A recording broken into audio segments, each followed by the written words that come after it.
కంగారుగా వచ్చింది అంటే ఎందుకో అర్థం కావట్లేదా? అర్థమవుతోంది, కానీ ఎందుకో అర్థం కావట్లేదు. అంటే అదే, నన్ను ప్రేమిస్తున్నావని చెప్పాలనుకుంటున్నావని అర్థమవుతోంది, కానీ నన్నే ఎందుకు ప్రేమిస్తున్నావో అర్థం కావట్లేదు. ఏం చూసి ప్రేమిస్తున్నావు?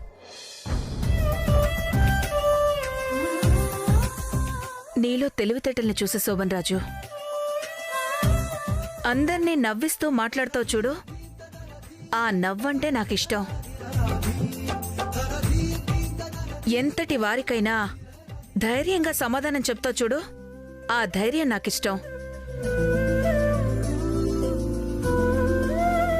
అన్నిటికీ మించి నీ నవ్వులో చిన్న పొగరు కనిపిస్తుంది శోభన్ రాజు. ఆ పొగరంటే ఇంకా ఇంకా ఇష్టం. ఆఫీస్లో అందరూ నీ గురించి ఏమనుకుంటారో తెలుసా? శోభన్ రాజు టైం బాగాలేక ఇలా ఉండిపోయాడు గాని ఏ మాత్రం సపోర్ట్ దొరికినా ఎక్కడో ఉండేవాడు అని. ఆ సపోర్ట్ నేనవుతాను శోభన్ రాజు. నీ ఉద్దేశమేంటో చెప్పు. చెప్పు శోభన్ రాజు. మన పెళ్లికి మీ అన్నయ్య ఒప్పుకుంటాడా? నా ఇష్టమే మా అన్నయ్య ఇష్టం. నేను అవును అన్నాక అన్నయ్య కాదనేది ఉండదు. అదంతా నేను చూసుకుంటాను గాని ముందు నీ అభిప్రాయం చెప్పు శోభన్ రాజు.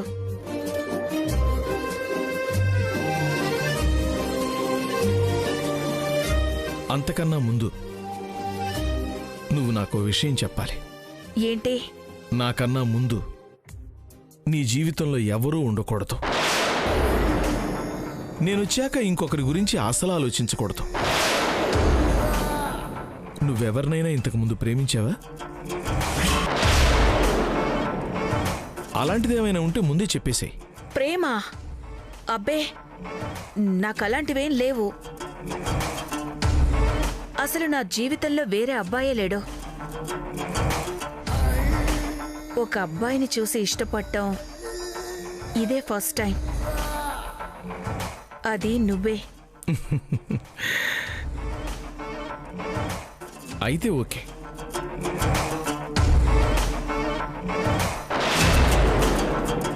కానీ ఇది అబద్ధమని ఎప్పుడైనా తెలిసిందో అది 80 సంవత్సరాల వయసులో అయినా సరే చంపేస్తాను. అదేంటి శోభన్ రాజు, ప్రపోజ్ చేయడానికొస్తే ఇలా మాట్లాడతావేంటి? క్లారిటీ ఉంటే బాగుంటుంది కదా. అయినా ఎవరూ లేరంటున్నావు కదా, కంగారెందుకు? నాకోకే. ఇప్పుడే హ్యాపీగా మాట్లాడుకుందాం.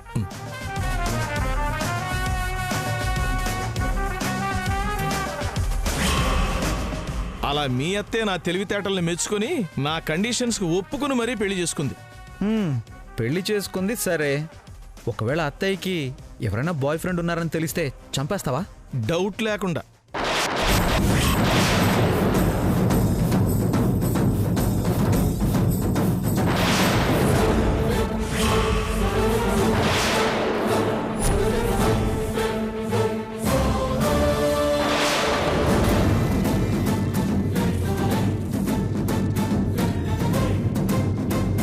ఏంటత్తా, ఫ్లాష్ బ్యాక్లో నీకెవరైనా బాయ్ ఫ్రెండ్స్ ఉన్నారా?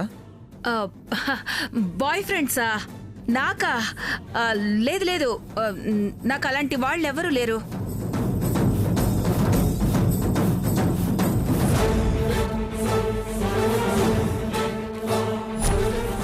ఏంటి శోభన్ రాజు, వాళ్ళు అడగడం నువ్వు చెప్పడం? ఇలాంటి విషయాలన్నీ పిల్లలకి తెలియాలే. ఏది ఎలా ఉన్నా ప్రేమ పెళ్లి విషయంలో మాత్రం ఖచ్చితంగా ఉండాలి. ఆడైనా మగైనా సరే మోసం చేశారని తెలిస్తే అడ్డంగా నరికేయాలి.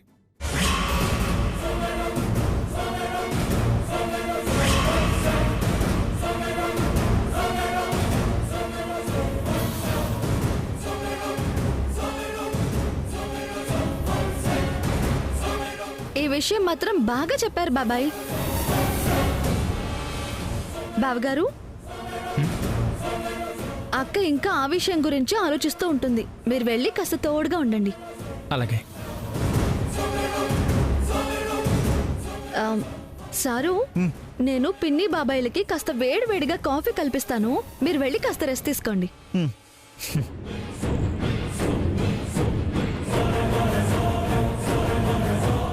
పిన్ని, ఆగు! ఎక్కడికి వెళ్ళిపోతున్నారు?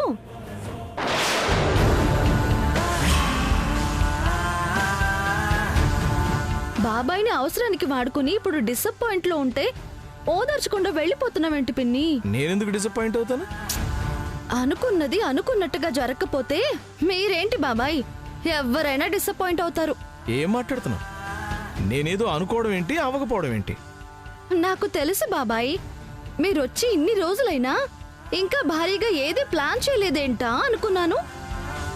కానీ ఈరోజు ప్లాన్ చేసేశారు.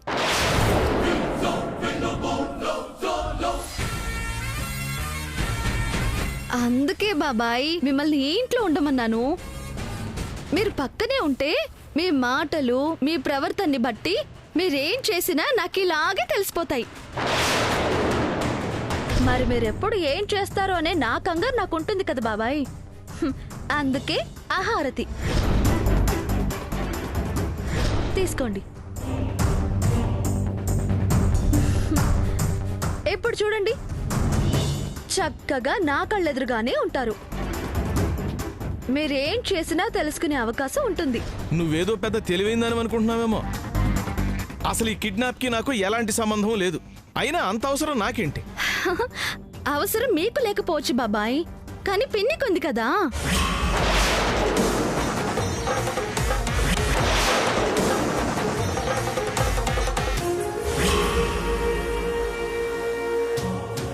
పిన్ని చెవులు ఎప్పుడు మా వెనకాల గోడ మీదే ఉంటాయి.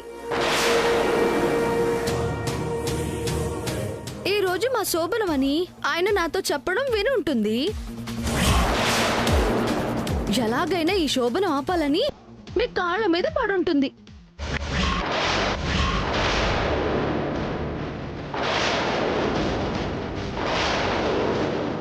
మీరేమో ప్లాన్ వేసి మా అక్కని కిడ్నాప్ చేస్తే అక్కని వెతుక్కునే హడావిడిలో ఉంటూ శోభనం జరగదు అని కిడ్నాప్ చేసేశారు.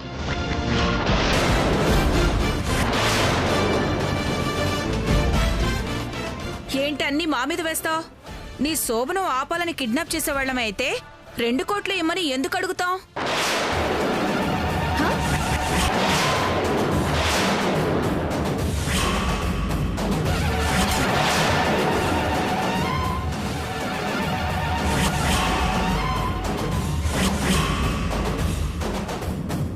ఏంటి బాబాయ్, దొరికిపోయారని నీకు అర్థమైంది కదా.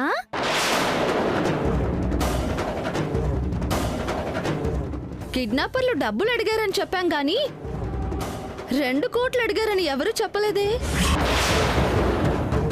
మీకెలా తెలిసింది?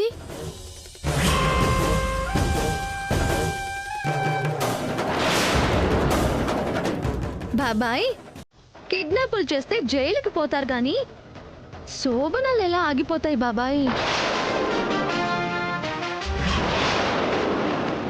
అంత తెలివైన వాళ్ళు అంటారు, ఇంత చిన్న లాజిక్ ఎలా మర్చిపోయారు?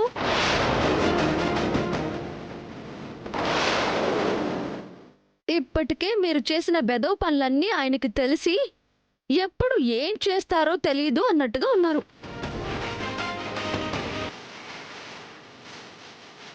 ఇప్పుడు ఈ విషయం కూడా తెలిసిందనుకోండి, ఎలా ఉంటుందో ఊహించుకోండి.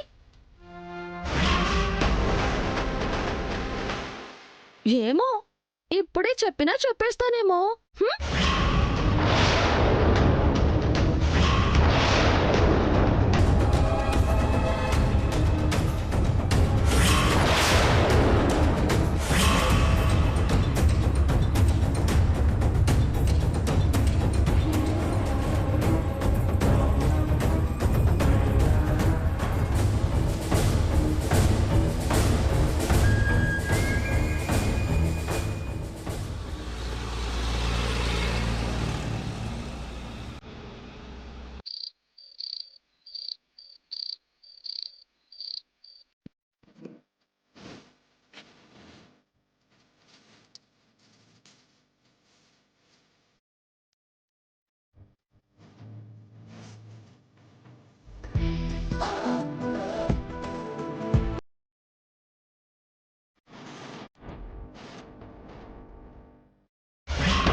టైం అయిపోయింది.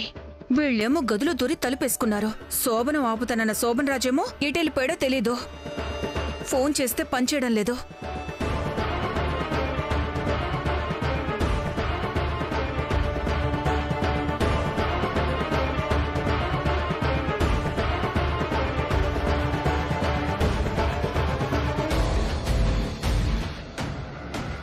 తీయగా ఉంది కదా టైలర్.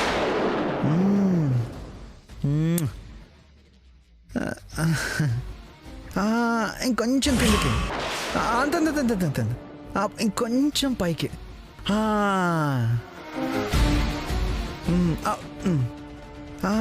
ఇంకొంచెం కిందకి. వామ్మో, వీడు చాలా స్పీడ్లో ఉన్నాడు. శోభన్ రాజు ఎక్కడ చచ్చావు?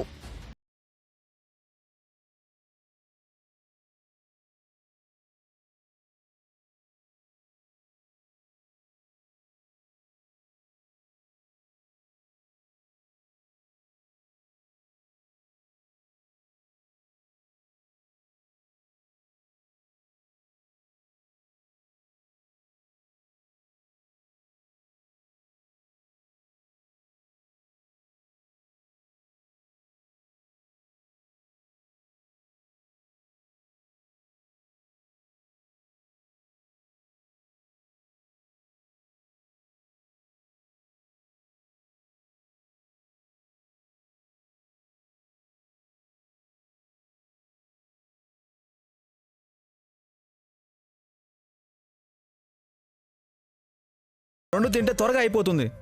ఒక్కసారికి ఒకటేనా? ఏంటో అన్నీ కొత్త కొత్తగా వినపడుతున్నాయి. ఈ టెన్షన్ తట్టుకోవడం నా వల్ల కావడం లేదు. ఏదో ఒకటి చెప్పి తలుపు కొడితే ప్రాణానికి ప్రాణంగా ప్రేమించిన నా టైలర్ని నా నుంచి విడదీయాలని చూస్తావా?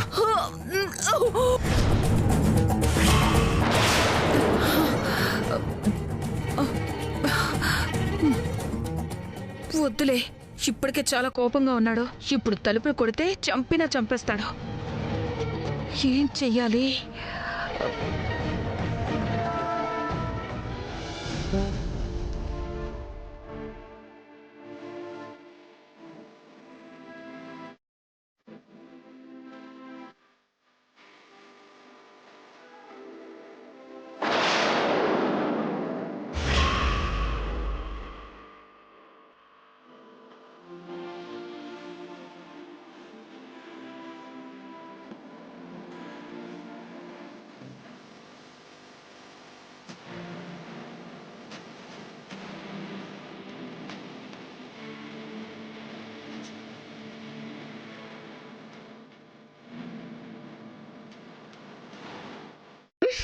Cheating cheating cheating cheating cheating sir. ఇలా అయితే నేను ఆడను. సరే, ఇంకొకసారి చేయండి. మళ్ళీ చేద్దాం. ఇంకొకసారి.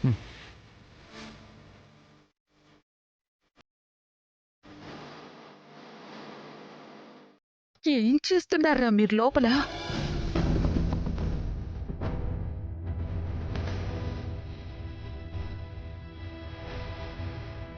శోభన్ రాజు,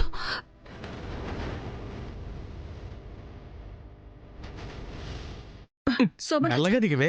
జారి పడితే హాస్పిటల్ కూడా మూసుకెళ్ళలేను. టెన్షన్ తట్టుకోలేక గుండాగిపోయి నిజంగానే హాస్పిటల్కి వెళ్లేలా ఉంది పరిస్థితి. వాళ్ళు గదిలోకెళ్ళి తలుపేసుకుని గంట అయింది. శోభనాన్ని ఆపుతానని ఎక్కడికెళ్ళావు? ఆపటానికి బయటికి వెళ్ళానే పిచ్చిమొహ. పద.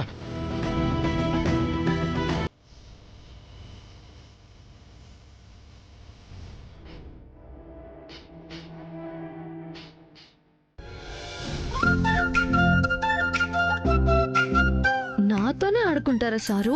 ఇప్పుడు చూడండి.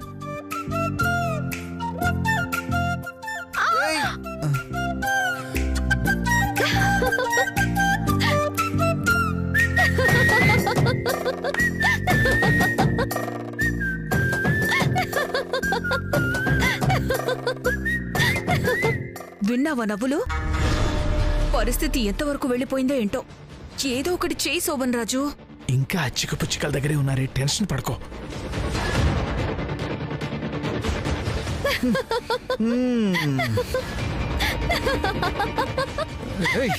నన్నే తోస్తావు నిన్ను. నిన్ను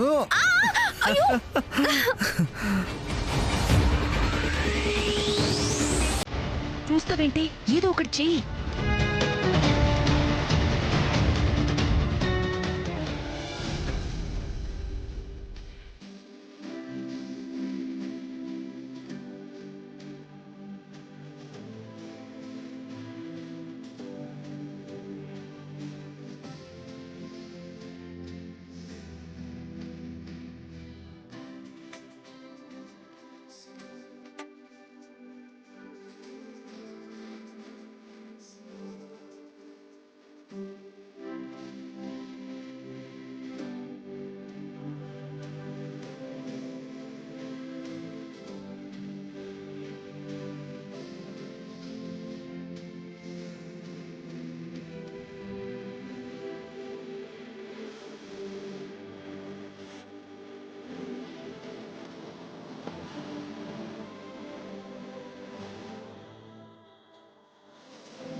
ఆశలే పెంచుకున్నా, శ్వాసగా మార్చుకున్నా, నన్నలా చూసి